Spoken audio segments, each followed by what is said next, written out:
food trip ang imong tirada, kauban imong higala, pamilya, hinigugma o baka imong barkada, perfect gayud bisitahon kining FB page nga gibida ang mga lamiang putahe dinhi sa Sugbo, ang Kalami Cebu. Mapayanong karinderya, pungko-pungko, mahalon nga restaurant ngadto na sa mga cafe. Wala siya pili sa pagpasundayag sa mga specialty sa matag kan-anan. Ang nagpaluyo sa maong vlog mao si Carlo Andro Olano. Busa, dungan tang sayran iyang katuyuan ni ini, lakip na ang inspirasyon niya sa pagtabang sa mga gagmayng patigayon, dinhilang sa GMA Regional TV Live. Karong giluag-luaga na ang mga restriction sa mga establishmento, nagsugunaw sa pagbukas ang mga gagmayng patigayon. O gani usa ka Bisaya nga vlogger nga mitabang kanila sa pag-promote sa ilahang mga negosyo. We have this morning ang nagpaluyo sa Facebook page nga Kalami Cebu, Mr. Carlo Andrew Olano.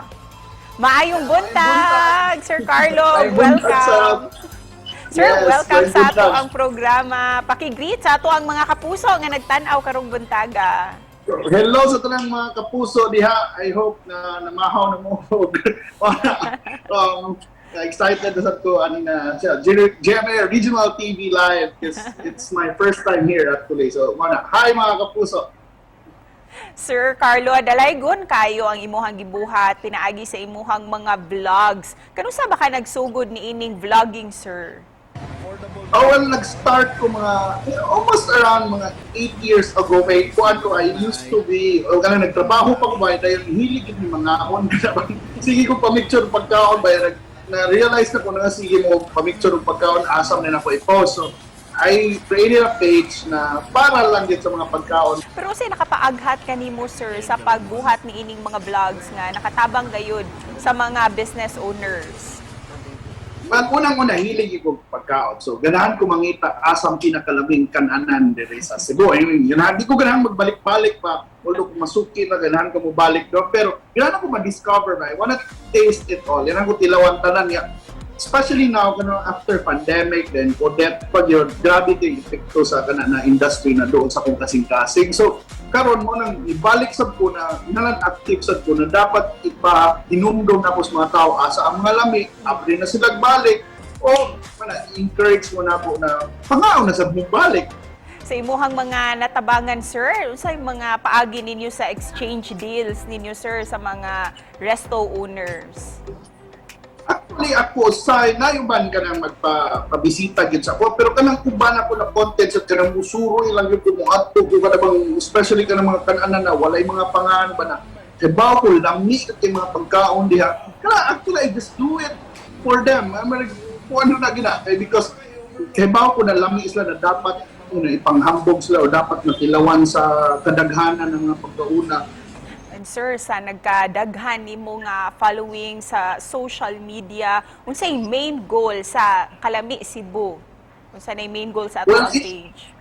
So ang main goal really is to promote, our local food. Na kibaw mo daghan gig lamig dali sa Cebu, and sometimes especially now na globalization na nanabot ng mga foreign brands. Unsay fulfillment nga nahatag niini kanimo isip usa ka vlogger?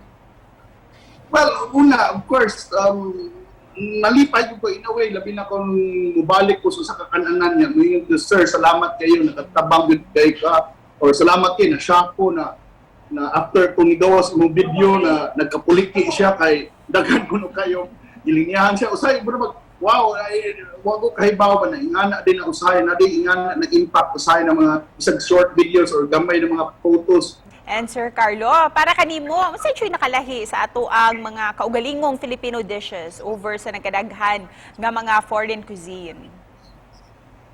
Well, para na ako, I think, makaingon ko na, ang Cebu na cuisine, nasa ito mga unique na mga pagkaon na dapat nila tilawan.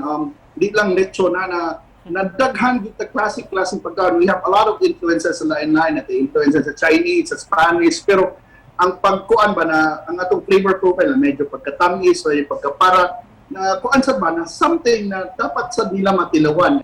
And with that, Sir Carlo, unsay mensahe nimo para sa ato ang mga kapuso viewers nga nagtan-aw nato karon? Bye mo na padayon na kita pagkaon, let's support our local restaurant industry sa atong mga karinderya diha. paikuan mo. It's time to go out. Kung di mo ganahan, take out, pa-deliver mo. Supportahan nato because ilang success can be our success as well. O kung ganahan mo mga hibaw asa mo kaon, check out lang akong page na Kalabi Cebu.